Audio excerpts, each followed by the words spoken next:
জুলাই গণঅভ্যুত্থান হয়েছিল ফ্যাসিবাদ এবং আধিপত্যবাদকে মোকাবেলা করে এক নতুন ইনসাফ ভিত্তিক বাংলাদেশ প্রতিষ্ঠার লক্ষ্যে এই ঐতিহাসিক জনসভায় আমরা উপস্থিত হয়েছি 11 দলীয় জোটের পক্ষ থেকে 11 দলীয় জোটের প্রার্থী এবং মার্কাকে বিজয়ী করবার লক্ষ্যে এবং বাংলাদেশকে আধিপত্যবাদ মুক্ত, দুর্নীতি মুক্ত, বৈষম্য মুক্ত একটি ইনসাফ ভিত্তিক রাষ্ট্র প্রতিষ্ঠার লক্ষ্যে আজকের এই জনসভায় উপস্থিত আছেন প্রধান অতিথি হিসেবে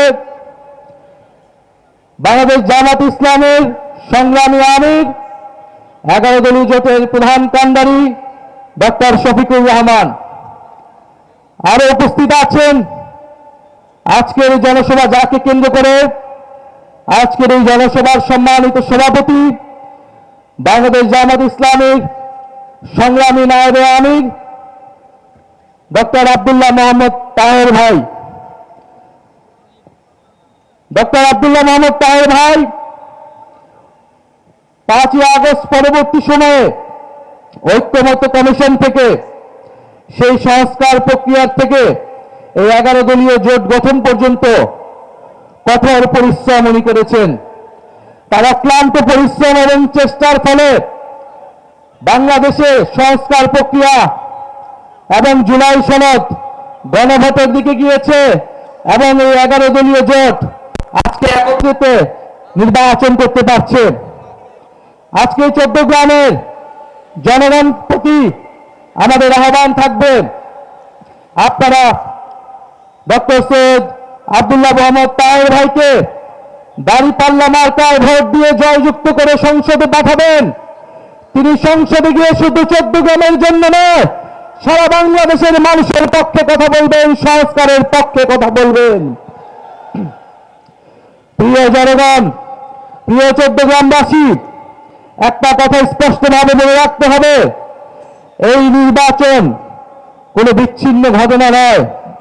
এই নির্বাচন জুলাই গণঅভ্যুত্থানের ধারাবাহিকতা। জুলাই গণঅভ্যুত্থানের মধ্য দিয়েই, হাজারো শহীদের রক্তের মধ্য দিয়েই আমরা আজকে নির্বাচন করে গণতন্ত্রের দিকে যাওয়ার আকাঙ্ক্ষা করতে পারছি। অনেকে মনে করছে এটা একটা বিচ্ছিন্ন ঘটনা, এটা একটা সাধারণ নির্বাচন, এটা গত 16 বছর তাদের লড়াইয়ের ফসল। যারা এটা মনে করছে তারা ভুল ভাবছে, তারা গণঅভ্যুত্থানকে অস্বীকার করার চেষ্টা করছে। জুলাই গণঅভ্যুত্থান হয়েছিল ফ্যাসিবাদ এবং আধিপত্যবাদকে মোকাবেলা করে এক নতুন ইনসাফ ভিত্তিক বাংলাদেশ প্রতিষ্ঠার লক্ষ্যে।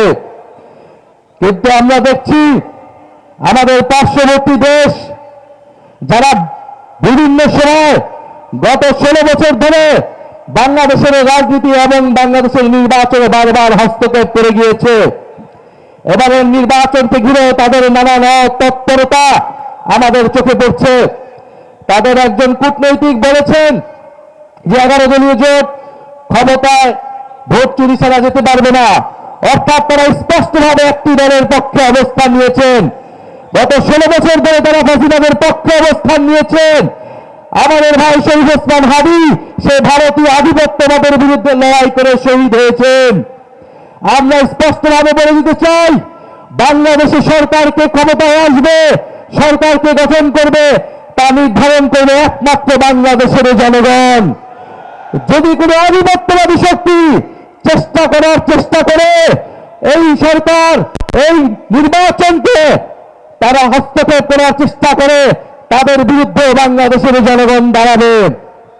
প্রিয় সংগ্রামী ভাই বোনেরা, আমরা 14 গ্রামবাসীর প্রতি আহ্বান জানাচ্ছি, উদাত্তভাবে অনুরোধ করছি, আপনারা বাংলাদেশের অভিজ্ঞ বলিষ্ঠ নেতা ডক্টর সৈয়দ আব্দুল্লাহ মোহাম্মদ তাহের ভাইকে দাঁড়িপাল্লায় ভোট দিয়ে জয়যুক্ত করুন এবং শুধু এই 14 গ্রামের আসন নয়, সারা বাংলাদেশের প্রতিটি আসনে 11 দলীয় জোটের যারা প্রার্থী রয়েছেন, মার্কা রয়েছেন, তাদেরকে আপনারা জয়যুক্ত করুন। ইনশাআল্লাহ 11 দলীয় জোট সরকার গঠন করে জুলাই গণঅভ্যুত্থানের যে অসমাপ্ত কাজ, সংস্কারের যে অসমাপ্ত কাজ, শরীফ ওসমান হাদির যে স্বপ্ন, সেই স্বপ্ন তারা বাস্তবায়ন করবে।